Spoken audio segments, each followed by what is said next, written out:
Hello friends, welcome to our YouTube channel top study. आज हम लोग आरआरबी एनटीपीसी ग्रेजुएशन लेवल के CBT 1 exam में पूछे गए टाइम स्पीड और डिस्टेंस चैप्टर से जो क्वेश्चंस आए हैं उसके पार्ट 2 का डिस्कशन करने वाले हैं। ऑलरेडी पार्ट 1 पर वीडियो अपलोडेड है। करीब 15 क्वेश्चंस का डिस्कशन वहां पे किया गया था। इसमें भी करीब 8 से 10 क्वेश्चंस होंगे पार्ट 2 में। कुल मिला के ये 25 से 30 क्वेश्चन है, इसी को ही रिपीट करके बार बार पूछा गया है, डिजिट बदल बदल के। तो इन्हीं सभी क्वेश्चनों को हम 2 पार्ट में क्लियर किए हैं। पार्ट 1 अपलोडेड है, पार्ट 2 आज बता रहे हैं हम लोग। देखते हैं आज का फर्स्ट क्वेश्चन। एक आदमी को 14 घंटे में 222 किलोमीटर की दूरी तय करनी है। यदि वह इस दूरी का 2/3 निर्दिष्ट समय की जो भी समय दे रखा है उसके 3/7 समय में तय करता है, तो शेष दूरी को बचे हुए समय में तय करने के लिए उसकी चाल कितनी होनी चाहिए। एक आदमी है, उसको करा है 14 घंटे में 222 किलोमीटर की दूरी तय करनी है। ठीक है दोस्तों, चाल बराबर क्या होता है? दूरी बट्टा समय। इसी कंसेप्ट पर पूरा चैप्टर आधारित है, बस एक यही कंसेप्ट। बस थोड़ा थोड़ा किसी क्वेश्चन मार्क समझना है, बस इसी के इर्द गिर्द ये पूरा चैप्टर घूमता है। चाल बराबर दूरी बट्टा समय। अब 14 घंटे में हमें 222 किलोमीटर की दूरी तय करनी है। वह 2/3 दूरी, यानी 2/3 2/3 दूरी जो है डिस्टेंस, वह 3/7 समय में तय करता है। 3/7 समय में, यानी कि इतना समय ले रहा है और इतना दूरी तय कर रहा है। शेष क्या बचा? जब 7 में 3 टाइम ले लिया तो 4/7 समय बचा है। समय है कितना? 14। यानी हमारे पास 4 दूना 8 घंटा शेष है। ठीक है दोस्तों, काहे कि 3/4 समय ले चुके हैं, 7 में 3 ले लिए तो 4 बचा हुआ है, 4/7 बचा हुआ है। उसी प्रकार 2/3 दूरी तय कर चुके हैं, तो अब बचा है 1/3 दूरी। तो 222 का 1/3 निकालेंगे, 7 4 74, करीब 74 किलोमीटर डिस्टेंस बचा हुआ है दोस्तों। अब कह रहा है शेष दूरी को, यानी 74 किलोमीटर को बचे हुए समय में यानी 8 घंटे में तय करने के लिए उसकी चाल क्या होनी चाहिए। तो चाल क्या होगा? हमारा डिस्टेंस है 74 किलोमीटर बचा हुआ और टाइम है 8 घंटा। दूरी बटा समय, यही होगा चाल। इससे भाग देंगे 8×9 = 72, 9 पॉइंट समथिंग आ रहा है, तो सी नंबर इसका आंसर हो गया। ठीक है फ्रेंड्स, चलते हैं नेक्स्ट क्वेश्चन पे। एक आदमी 8 घंटे में 539 किलोमीटर की दूरी तय करनी है। यदि वह इस दूरी के 2/3 दूरी को निर्दिष्ट समय के 3/4 समय में तय करता है, तो शेष दूरी को बचे हुए समय में तय करने के लिए उसकी चाल क्या होनी चाहिए। सेम क्वेश्चन है, खुद बनाना है। ये भी वही क्वेश्चन है, खुद बनाना है। ठीक है फ्रेंड्स, चलते हैं नेक्स्ट क्वेश्चन पे। बिना रुके एक लोकल ट्रेन 70 किलोमीटर प्रति घंटा की औसत चाल से चलती है और रुकने के साथ 30 किलोमीटर प्रति घंटे की औसत चाल से चलती है। तो 630 किलोमीटर लंबे मार्ग पर रुकने के लिए लोकल ट्रेन द्वारा लिया गया कुल समय कितना होगा। देखिए, यदि बिना रुके चलता है तो मेरा एवरेज चाल होता है 70 किलोमीटर प्रति घंटा, और जब रुकते हुए चलते हैं तो सभी मिला के वो एवरेज चल रहा है 30 किलोमीटर प्रति घंटा। डिस्टेंस है 630 किलोमीटर। ठीक है फ्रेंड्स, अगर हम नहीं रुक रहे हैं तो 70 की चाल से चल रहे हैं एवरेज, रुकते हुए तो 30 है।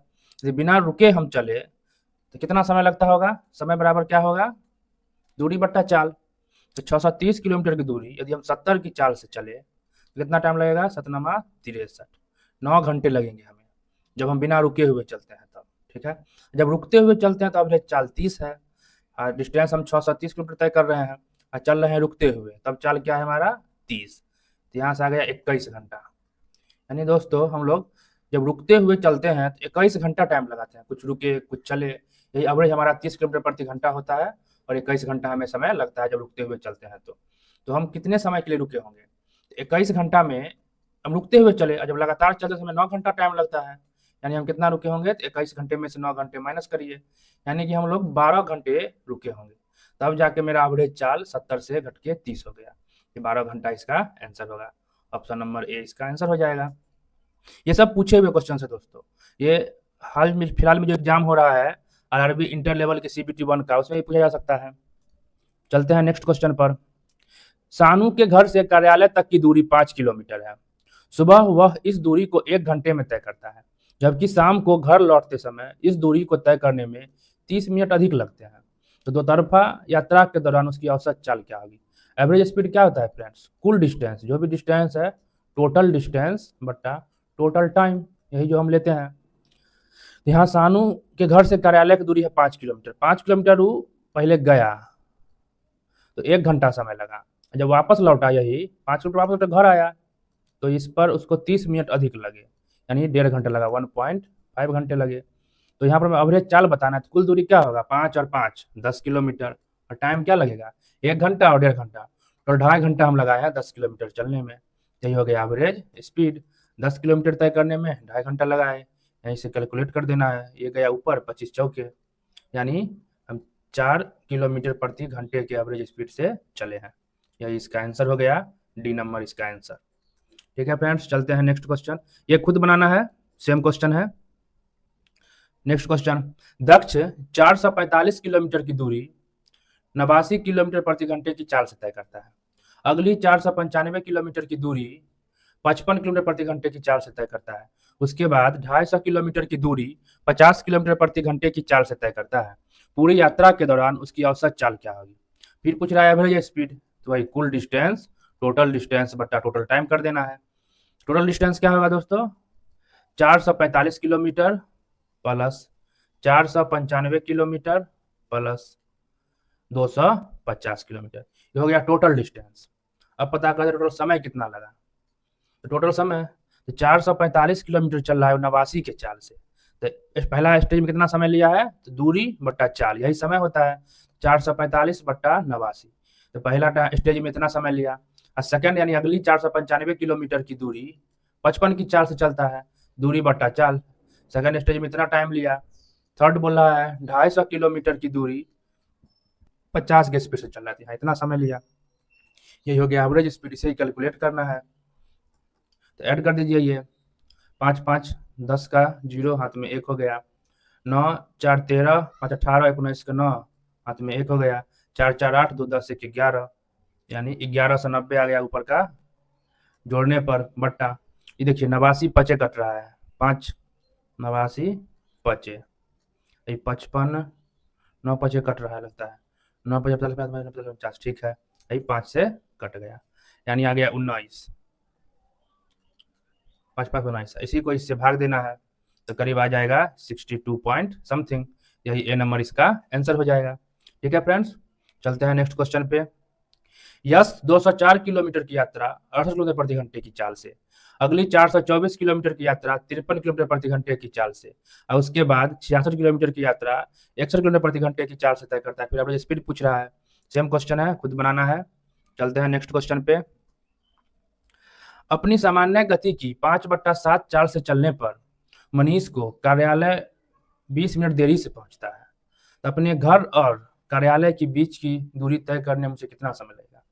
जो भी उसका टाइम है उसके 5/7 से चलने पर 20 मिनट देरी से पहुंचता है, जो भी चाल है, तो टाइम पहले टी लगता होगा, तो टाइम लग रहा है 20 मिनट देरी, यानी 20 मिनट एक्स्ट्रा लग रहा है। कब, जब उसका जो भी स्पीड हो उसके वो 5/7 से चल रहा है, स्पीड ऐसे लेते हैं, इसके 5/7 से चल रहा है, तो स्पीड को हम 7 मानते हैं, तो 7 का 5/7 7 का 5/7 5 हो जाएगा, यानी कि जब वो 7 के स्पीड से चल रहा था तो टी समय ले रहा था।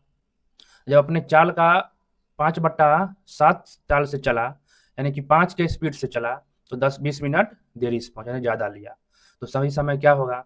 यहाँ देखिए चाल है, इस समय है और ये चाल है, तो चाल गुने समय क्या होता है, दूरी, तो यानी टी 7 गुने टी दूरी हो गया, और वही 5 इंटू टी प्लस 20 ये भी दूरी होगा, वही दूरी है कि 5 चाल है और ये समय है, दोनों इक्वल कर सकते हैं, दूरी बराबर दूरी एक ही क्वेश्चन के लिए है, तो 7t बराबर 5t प्लस 20 बचे 100, यहाँ से 2t बराबर 100, तो t बराबर बट्टे में जाके 50, यानी कि वो स्टार्टिंग में जब 7 की चाल से चल रहा था तो उसका समय t लग रहा था, यानी कि t 50 आया, यानी उसे 50 मिनट शुरू में लग रहे थे, जब चाल कम हो गया तो 50 20 70 मिनट लग रहे थे। ठीक है फ्रेंड्स, इसका सी नंबर 50 आंसर हो गया। चलते हैं नेक्स्ट क्वेश्चन पे। रवि शहर ए से शहर बी तक की यात्रा करता है।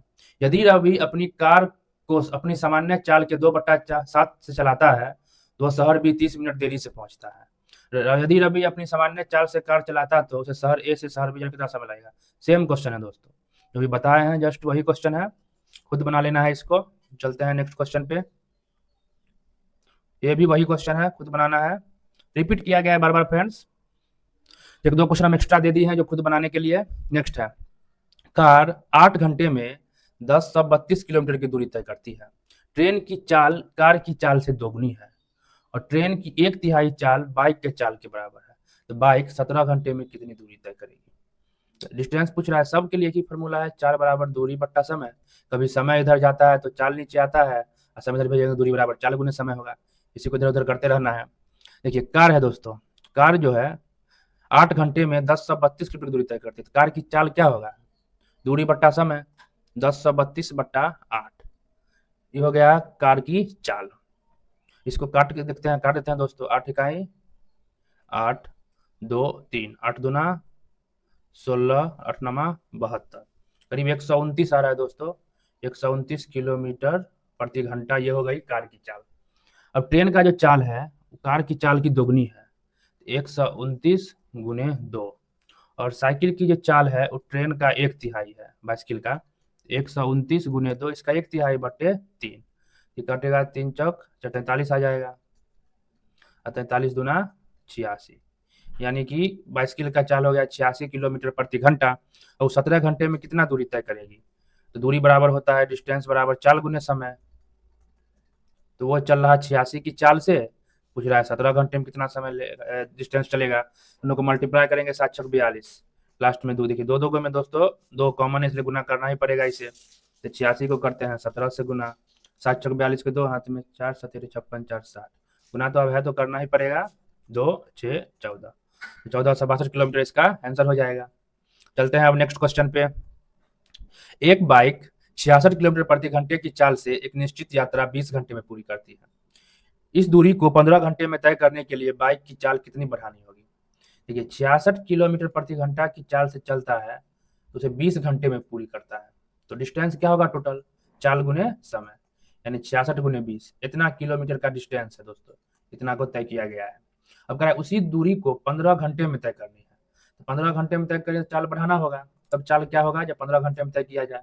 तो चाल बराबर दूरी बट्टा समय, दूरी तो वही है 66/20, और समय कितना लग रहा है अब? 15 घंटे। तो ये हो गया अब नया चाल, 5 चौक 5 दिया 3 से ही 22, यानी कि 88 किलोमीटर प्रति घंटा। तो नया चाल क्या हो गया? 88 किलोमीटर प्रति घंटा की चाल से चलेगा तो उसे 15 घंटे लगेंगे। तो क्वेश्चन में कहा है बाइक की चाल कितनी बढ़ानी होगी? पहले था 66, कितना बढ़ गया माइनस कर देंगे, यानी 22 किलोमीटर प्रति घंटा हमें चाल बढ़ानी होगी। तो डी नंबर इसका आंसर हो गया। सेम क्वेश्चन है, खुद बनाना है ये। Thank you friends. यही क्वेश्चंस को बार बार रिपीट किया गया है जो हम बता दिए हैं डिजिट बदल बदल के। मिलते हैं फिर नेक्स्ट किसी टॉपिक में जो कि एग्जाम में पूछे गए हैं, वही क्वेश्चंस लेके आएंगे। फिर आने वाले समय में हम हर एक वीडियो हर एक चैप्टर का कॉन्सेप्ट वाइज डिटेल में फुल बेसिक से वीडियो भी बनाएंगे।